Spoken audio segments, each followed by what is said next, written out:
আসসালামু আলাইকুম। আমি লাইভে আসতে চেয়েছিলাম না, কিন্তু একজন ডিপ্লোমা কোর্সধারী যে নেতা, হয়তো ওনার আরও কোর্স করা আছে, হয়তো বিএসসি ইঞ্জিনিয়ারিং কোর্সও করা আছে, ডিগ্রি করা আছে।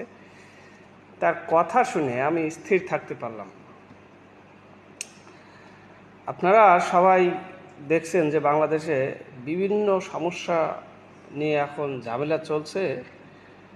তো আসলে এর মধ্যে এই ডিপ্লোমারা যেটা শুরু করছে, এটা আসলে খুবই অনাকাঙ্ক্ষিত।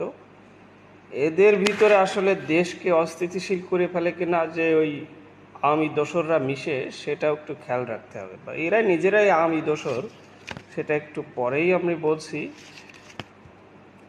এদের যারা লিডার ছিল তাদের যদি খোঁজা হয়, তাহলে মুজিব প্রেমে দেখবেন অন্ধ ছিল সবগুলো।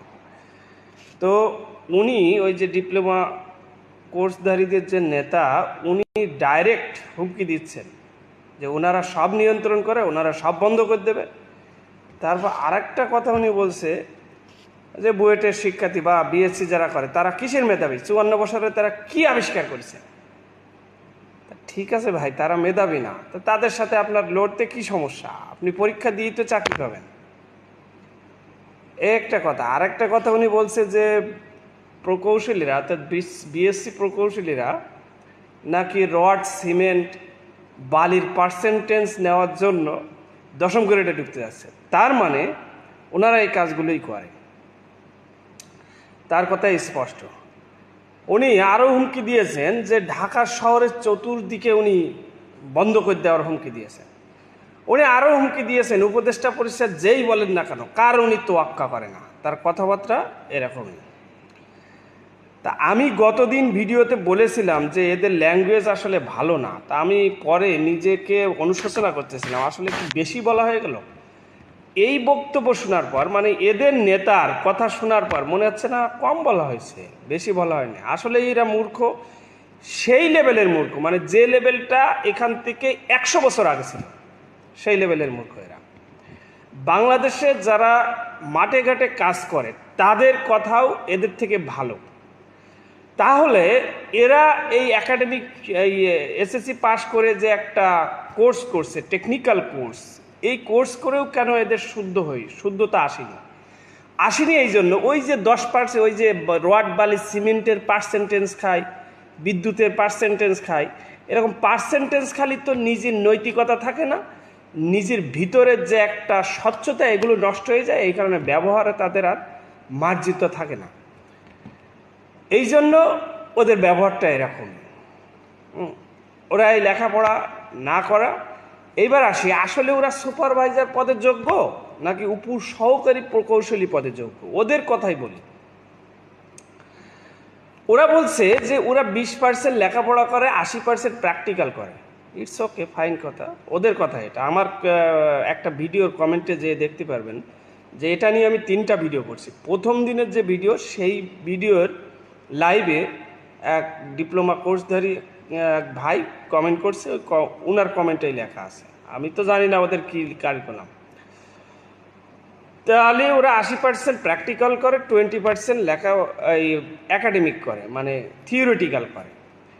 তাহলে এই জন্য ওরা বিএসসিদের সাথে টিকবে না, বিধায় এইগুলো করছে। মানে এটাও একটা অযৌক্তিক, মানে নিজেদের, মানে বিষয়টা হয়েছে কি, মেধা নেই চাকরি দাও, আর পিআর সিস্টেম হয়েছে জনপ্রিয় ভোট নাই এমপি হব। দুইটা কেমন যেন মিলে গেছে। যাই হোক, এখন এই দুইটা মিলানোর কারণে আবার জামাতরা আবার ওদের পক্ষ নিয়ে বসে কিনা কি জানি। আমি একটু পলিটিক্স করি, আমার সবসময় মাথায় পলিটিক্যাল জিনিসটাই আসলে বেশি আসে। এর জন্য সরি, এর ভিতরে পলিটিক্সটা আনা ঠিক হয়নি। তো বলতে গেলে আসলে ওরা সুপারভাইজার হওয়ার যোগ্য নাকি উপসহকারী প্রকৌশলী হওয়ার যোগ্য, একটু আমরা মিলাই দেখি, তাহলে আমরা বুঝতে পারবো আসলে কি ঘটনা। পলিটিক্স করে আমার সবসময় সুপারভাইজারদের কাজ কি, তো ওদের কথাই বোঝা যাবে যে আসলে ওরা কোনটা হওয়ার যোগ্য। যেহেতু ওই ভাই কমেন্টে বলছে যে 20% থিওরিটিক্যাল করে, 80% টেকনিক্যাল করে। একজন সুপারভাইজারের কাজ হলো কারিগরি রোড ম্যাপ বাস্তবায়ন করা। আবার বলছি, আই রিপিট, একজন সুপারভাইজারের কাজ হলো কারিগরি রোডম্যাপ বাস্তবায়ন করা, আর একজন উপসহকারী প্রকৌশলীর কাজ হলো রক্ষণাবেক্ষণ, পরিকল্পনা, হিসাব, এই সমস্ত কাজগুলো একজন উপসহকারী প্রকৌশলীর কাজ। যেহেতু ওদের কথা মানে ডিপ্লোমা কোর্সধারী টেকনিক্যাল কোর্সধারী ছেলেমেয়েদের কথা যে তারা 20% থিওরিটিক্যাল করে 80% প্র্যাকটিক্যাল করে, তাহলে তো এই প্রকৌশলী কাজ তো আপনার না, আপনার আসলে সুপারভাইজার কাজ। আপনারা 2013 সালের আগে সঠিক জায়গায় ছিলেন। 2013 সালের আগে আপনাদের যে সুপারভাইজার পদে নিয়োগ দেওয়া হতো ওটাই আপনাদের আসলে যোগ্য জায়গা, কারণ আপনাকে ওইভাবেই লেখাপড়া করানো হয়েছে, আর আপনি সেটা স্বীকারও করে নিচ্ছেন যে আপনারা প্র্যাকটিক্যাল বেশি করেন, 20% থিওরিটিক্যাল করেন। এটার মিনিং আপনারা নিজেরা একটু পড়াশুনো করে দেখবেন যে সুপারভাইজার কী জিনিস আর উপসহকারী প্রকৌশলী কী জিনিস, দুইটার মধ্যে পার্থক্য করবেন। পার্থক্য করে এরপর আপনাদের কথাবার্তার সাথে মিলাবেন। আপনারা তো আসলে লেখাপড়া করেন না, এই জন্য আপনাদের কথাবার্তা অশালীন, হুমকি ধামকি, হত্যা করব, গুম করব, মারব ধরব, এই সমস্ত কথা আপনাদের। আবার বলছে, আই রিপিট, সুপারভাইজারের কাজ হলো কারিগরি রোডম্যাপ বাস্তবায়ন করা। দ্যাটস ওয়াই একজন ডিপ্লোমা কোর্সধারী ছেলে সুপারভাইজারের যোগ্য, যেটা 2013 সালের আগ পর্যন্ত ছিল। উপসহকারী প্রকৌশলীর কাজ হলো পরিকল্পনা করা, হিসাবের কাজ করা, রক্ষণাবেক্ষণের কাজ করা।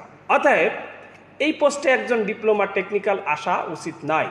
এই পোস্টে আসলে এটা দেশের ক্ষতি হবে, এটা প্রযুক্তি মানে প্রকৌশলী খাতটা ক্ষতিগ্রস্ত হবে। হয়তো ওর কোনো সমস্যা হবে না, ওর এসএসসি পাস করে 60-70 হাজার টাকা বেতন পাচ্ছে, ওর তো মজা লাগবে, কিন্তু আলটিমেটলি দেশ ক্ষতিগ্রস্ত হবে, আর হচ্ছেও তাই। আমি গতদিন বলছিলাম পাবলিক বিশ্ববিদ্যালয় আছে 54টার মতন, 54টা বিশ্ববিদ্যালয়ে প্রত্যেক জায়গায় ইঞ্জিনিয়ারিং সাবজেক্ট আছে। আমাদের এখন বিএসসি ইঞ্জিনিয়ারিং সংখ্যা অনেক। অতএব এই 10ম গ্রেড উন্মুক্ত করে দিলে এটা দেশের উপকার হবে। আর যদি উন্মুক্ত করা মানে ডিপ্লোমা কোর্সধারীদের ব্লক করা, তারা লেখাপড়া করে পরীক্ষা দেবে, পরীক্ষা দিলে চাকরি হবে। তা মেধা নেই, চাকরি চাই, ভোট নাই, এমপি হতে চাই, এরকম করলে তো হবে না। আর একটা বিষয় বলতে চাই যে আমাদের যারা বিএসসি ইঞ্জিনিয়ার প্রকৌশলীরা যারা এই বিষয়গুলো নিয়ে ডিল করতেছেন, তারা 3টা দফা দিয়েছে। 3টা দফার দরকার নেই, আপনি একটা দফা দেন, অনলি 1 দফা, 10ম গ্রেড উন্মুক্ত চাই। 10ম গ্রেড উন্মুক্ত চাই, একটাই দফা, আর কোনো দফার দরকার নেই।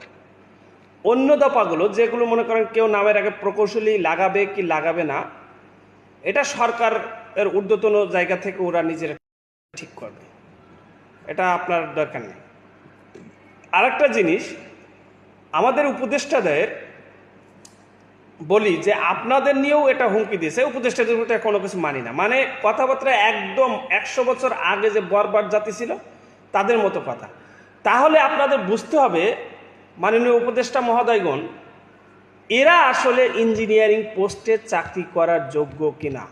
আই রিপিট, ওই নেতার মানে ডিপ্লোমা কোর্সধারীদের নেতার যে কথাবার্তা, যে হুমকি ধামকি, যেরকম যে রাস্তা ব্লক করে দেবো, ঢাকার শহর বন্ধ করে দেবো, সব আমাদের নিয়ন্ত্রণ, রেল, গ্যাস, বিদ্যুৎ সব আমাদের নিয়ন্ত্রণ, ওরা মেধাবী হলে ওরা কেন এসে বালি সিমেন্টে পার্সেন্টেজ খেতে আসছে, তার মানে ওরা দুর্নীতিগ্রস্ত, অশিক্ষিত মূর্খ লোক, তো টাকার গন্ধ পেলে আর ওই লোভ সামলাতে পারে না, ওরা দুর্নীতিগ্রস্ত, ওনার কথাই আসছে। তা মাননীয় উপদেষ্টাগণ, আপনারা এই কথাগুলো আমলে নেবেন যা আসলে ওরা উপসহকারী প্রকৌশলী পদে চাকরি করার যোগ্য কিনা। তা ভালো থাকবেন যারা আন্দোলন করছেন মাঠে। আমিও আন্দোলনের একজন কর্মী, কিন্তু আমি ফিজিক্যালি যেতে পারছি না, তার জন্য দুঃখিত। যারা আন্দোলন করছেন তারা এক দফায় চলে আসেন, 10ম গ্রেড উন্মুক্ত চাই, মেধাই হোক, নিয়োগের যোগ্যতা, কোনো বাইপাস, কোনো পয়সা কড়ি, এগুলো বাদ। আর ওরা যেহেতু অবৈধ টাকা ইনকাম করে, ওরা দেখা গেল অবৈধ টাকা ব্যবহার করে এই সরকারের ডিসিশনকে চেঞ্জ করতে পারে। কারণ আমরা 5 তারিখের পরে ভেবেছিলাম যে, আমরা আকাঙ্ক্ষা করেছিলাম যে একটা স্বচ্ছ, ট্রান্সপারেন্সি, একটা বাংলাদেশের জনবান্ধব সরকার হবে, আমরা সেটা এখনও দেখতে পাইনি। অতএব তারা যেহেতু অবৈধ ইনকাম করে, এই অবৈধ টাকা দিয়ে সরকারের ডিসিশন চেঞ্জ করতে পারে। আমি মনে করি যে বাংলাদেশের যারা এইচএসসি পড়াশুনো করে বা করতেছে, বা সায়েন্স ব্যাকগ্রাউন্ডে এইচএসসি পড়াশুনো করে আর্টস ব্যাকগ্রাউন্ডে গেছে, তারাও এই আন্দোলনের সাথে সামিল হন। যদি একজন ডিপ্লোমা টেকনিশিয়ান 10ম গ্রেডের সাব অ্যাসিস্ট্যান্ট ইঞ্জিনিয়ার পদে যেতে পারে, তা আপনি এইচএসসি পাশে কেন যেতে পারবেন না? আর পরীক্ষা দিয়ে তো আমরা চাকরি করবো, আমরা তো আর ভুয়াভাবে চাকরি করবো না ওদের না। তো এইচএসসি পাশে উন্মুক্ত করে দেন, তাহলে দরকার নেই বিএসসি, এইচএসসি পাশে উন্মুক্ত করে দেন। এটা আমি জাতীয় বিশ্ববিদ্যালয় সহ বাংলাদেশের যতগুলো পাবলিক বিশ্ববিদ্যালয় আছে, প্রাইভেট বিশ্ববিদ্যালয় আছে, যারা এইচএসসিতে সায়েন্স ছিল তাদের সবাইকে আহ্বান করছি, আপনারা এইচএসসির জন্য উন্মুক্ত করে দিতে বলেন ডিপ্লোমা প্রকৌশলীদের, এই ডিপ্লোমা, এই যে সাব অ্যাসিস্ট্যান্ট ইঞ্জিনিয়ার, উপসহকারী প্রকৌশলী এইচএসসি বিজ্ঞান বিভাগের জন্য উন্মুক্ত হয়ে যাক। ওরা যারা ডিপ্লোমা পড়ে, আমার সাথে কয়েকটা বন্ধুর কথা বলি। আমি খুলনা আসনুল্লাহ কলেজ খুলনা থেকে আমি আসে এইচএসসি কমপ্লিট করছি 2011 সালে। আমার 2010 সালে পাস হওয়ার কথা ছিল, কিন্তু আমি একটু পলিটিক্যাল কারণে একটা বিপদে পড়েছিলাম, সেটা আর শেয়ার করতে চাচ্ছি না। তা আমার সাথে যে সমস্ত বন্ধুরা ছিল যারা আসলে পাশ করে ফার্স্ট ইয়ার থেকে সেকেন্ড ইয়ারে উঠতে পারতো না, 2 বছর মানে ইয়ে করে করে করে করে তারপরে হচ্ছে ওই খুলনা পলিটেকনিকে যেই ভর্তি হলো, এই হলো ডিপ্লোমা। তাও ওদের ওই যারা আমাদের সাথে ভর্তি হয়েছিল তারা অনেক কোয়ালিটিফুল ছেলেমেলে, মানে যারা ডিপ্লোমা পড়ে তাদের থেকে কোয়ালিটিফুল ছেলেমেলে, অনেক বেটার। তো এই হলো ডিপ্লোমার সেই যেটাই বলছিলাম, 10ম গ্রেড একটাই দাবি আপনারা উত্থাপন করেন যে 10ম গ্রেড উন্মুক্ত চাই। ভালো থাকবেন, আসসালামু আলাইকুম।